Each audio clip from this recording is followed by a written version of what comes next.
रात की रसोई। शिवांगी अपने होने वाले ससुराल में आई है, जिसके आगे बहुत सारे फल रखे गए हैं। बस बस आंटी, कितने सारे फल काट दिए आपने।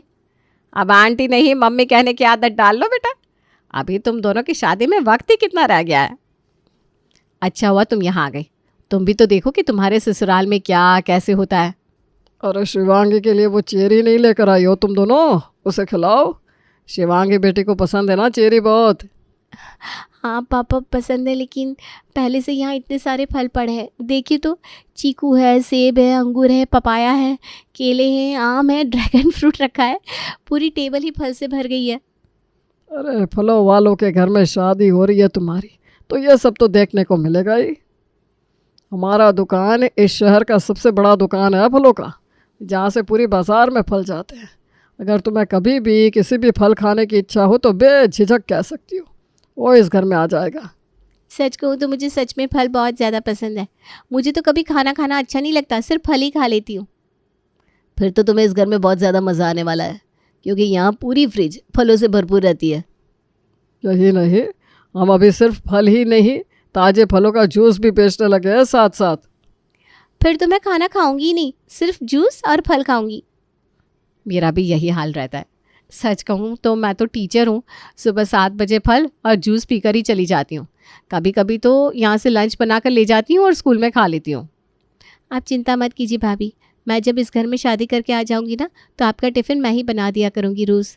अरे तुम तो अभी से सबका दिल जीत चुकी हो शिवांगी। मैं तो कहती हूँ हम देवरानी जेठानी बहुत मज़ा करेंगे साथ में। जी।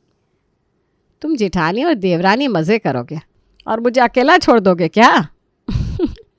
मेरा मतलब था कि हम तीनों मज़ा करेंगे। हाँ जी भाई, हमें तो बस इंतज़ार है कि कब शिवांगी हमारे घर में जल्दी से बहू बनकर आ जाए।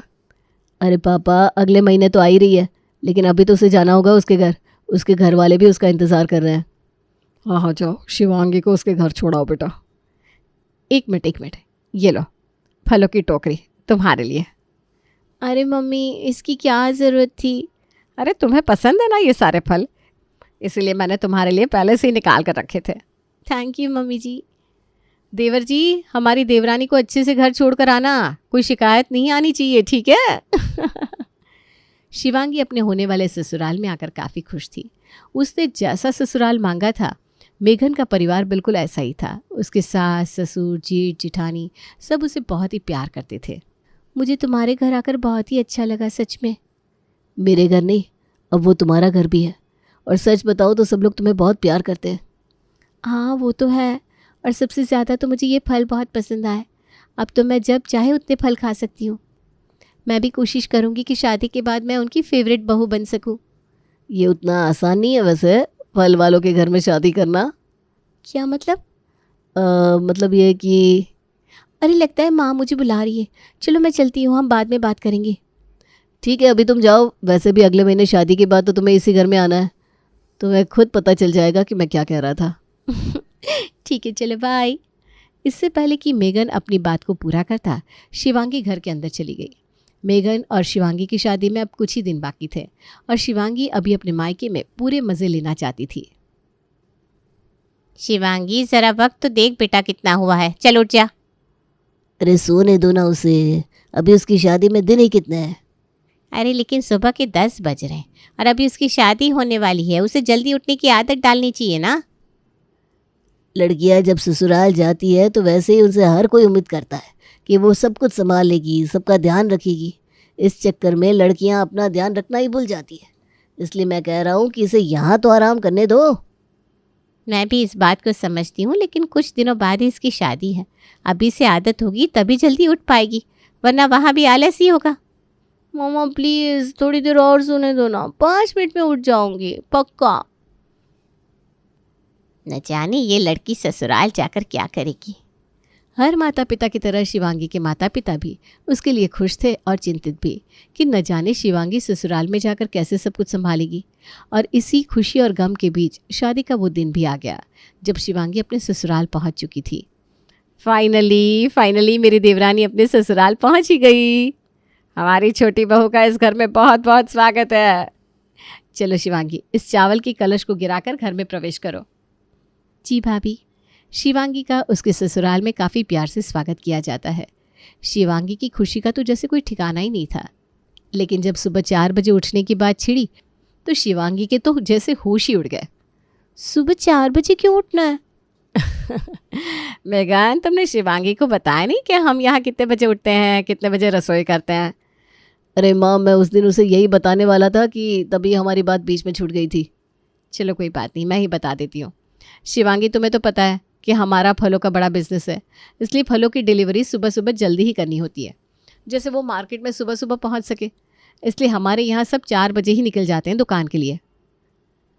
और ये लोग 4 बजे निकलते हैं तो हमें रसोई और नाश्ता दोनों रात को ही तैयार करना होता है। इसलिए हम 2 बजे उठ जाते हैं और 3 बजे रसोई तैयार कर देते हैं, जिससे सब लोग रसोई खाकर और चाय पीकर घर से निकले। रात के 2 बजे उठते हैं? रात की रसोई बनानी होती है यहाँ? अरे कोई बात नहीं बेटा, तुम्हें भी आदत हो जाएगी। अब तो मैं आराम से सो सकती हूँ और सुबह फ्रेश होकर स्कूल में पढ़ाने जा सकती हूँ। हाँ, शिवांगी ने कहा भी तो था कि वो सब कुछ आते ही संभाल लेगी। अब तो मैं भी चिंता मुक्त हो गई हूँ। जी, मैं सब कुछ संभाल लूँगी। शिवांगी को ससुराल आते ही सबसे बड़ा शौक लगा था, लेकिन अब वो कर भी क्या सकती थी। उससे तो वादा किया था कि वो सब कुछ संभाल लेगी। अगले ही दिन वो 2 बजे उठने की कोशिश करती है, जो उसके लिए काफ़ी मुश्किल हो रहा था। अरे बंद हो जा, हे भगवान, मुझे तो सुबह 10 बजे उठाओ तो भी मौत आती है। यहाँ मैं 2 बजे कैसे उठूँगी? और सिर्फ उठना नहीं है, अभी तो रसोई भी बनानी है। अरे शिवांगी बेटा, कहाँ रह गई? हैं? लगता है सब लोग उठ गए और मेघन भी नीचे चले गए लगता है। चल शिवांगी, जल्दी कर। शिवांगी जल्दी से नीचे जाती है और रसोई में सबसे पहले सबके लिए चाय बनाती है, फिर नाश्ते की तैयारी में लग जाती है। बन गया नाश्ता शिवांगी? जल्दी करो, हमें देर हो रही है।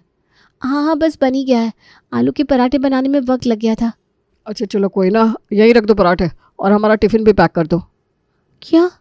टिफ़िन भी पैक करना था? वो तो मैं भूल ही गई। आप थोड़ी देर रुकिए, मैं अभी बना देती हूँ। अरे नहीं नहीं, अभी तो बहुत देर हो जाएगी। कोई बात नहीं, आज हम कुछ बाहर खा लेंगे, तुम कल बना देना। सॉरी, आज मेरा पहला दिन था तो मुझे याद ही नहीं रहा।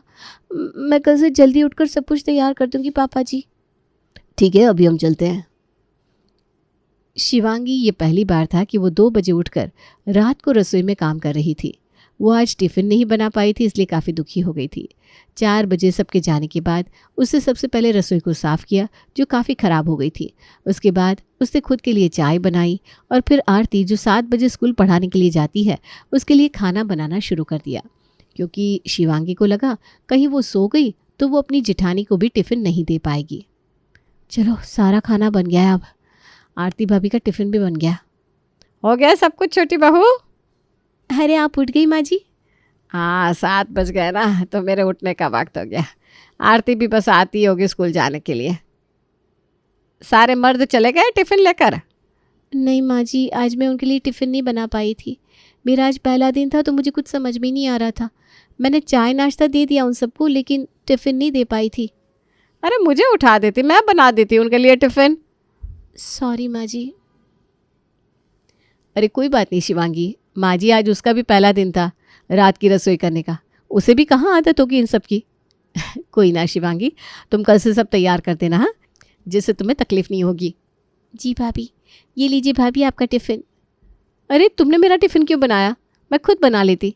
तुम पूरी रात रसोई में थी, थक गई होगी। अब तो शिवांगी को इन सब की आदत डालनी होगी। चलो एक काम करो, अब तुम जाकर नहा लो, पूजा कर लो। ठीक है, फिर मैं चलती हूँ, दिन को मिलते हैं। जी भाभी। नहाने के बाद शिवांगी की नींद भी भाग गई थी। उसके बाद उसने पूजा कर ली और घर का बाकी काम भी कर लिया। तब तक दोपहर हो गई थी और सब लोग दुकान से वापस आ जाते हैं। शिवांगी, बहुत भूख लगी है, जल्दी से खाना लगा दो। आज तो काम भी ज़्यादा था और भूख भी बड़ी ज़ोरों की लगी है। हाँ शिवांगी, जल्दी खाना लगाओ, जाओ। टिफ़िन भी नहीं था आज, तो बहुत भूख लगी होगी सबको। जी, मैं अभी गर्मा गर्म रोटियां बना देती हूँ। तब तक हम हाथ मुंह धो लेते हैं। शिवांगी को दोपहर को भी सोने का वक्त नहीं मिला और वो रसोई में काम करती रही। रात होते होते आरती ने जब तक रात का खाना बनाया, तब तक वो कल सुबह कौन सी सब्ज़ी और कौन सा नाश्ता बनाएगी उसकी तैयारी कर रही थी। शिवांगी, तुम सुबह से काम कर रही हो, थोड़ी देर बैठ जाओ। नहीं भाभी, मैं कल की तैयारी कर रही हूँ। कल मैं सबको टिफ़िन में बैंगन का भरता बना कर दूँगी और नाश्ते में सैंडविच। इसलिए सारी सब्जियाँ अभी से काट कर रख रही हूँ, जिससे मुझे उठकर बनाने में आसानी हो। कितनी मेहनत कर रही हो तुम। मैं जानती हूँ रात की रसोई बनाना आसान नहीं होता। कोई बात नहीं भाभी, अब ससुराल में तो ये सब करना ही होता है। शिवांगी 10 बजे सोती है और आज वो 1 बजे ही उठ जाती है, जिससे आज उससे कोई भी गलती ना हो। वो उठते ही रात की रसोई बनाने में लग जाती है और आज उसने सब कुछ तैयार कर दिया था, चाय, नाश्ता, खाना, सब कुछ। वाह शिवांगी बेटा, आज तो मज़ा ही आ गया सच में। क्या सैंडविच था। हाँ, रात की रसोई तो आज तुमने सच में बढ़िया बनाई थी। लगता है शिवांगी अब सब कुछ सीख गई है। आज तो देखो हमारे टिफ़िन भी तैयार है और पानी की बॉटल्स भी। हाँ, आज मैंने सब कुछ तैयार कर लिया है, लीजिए।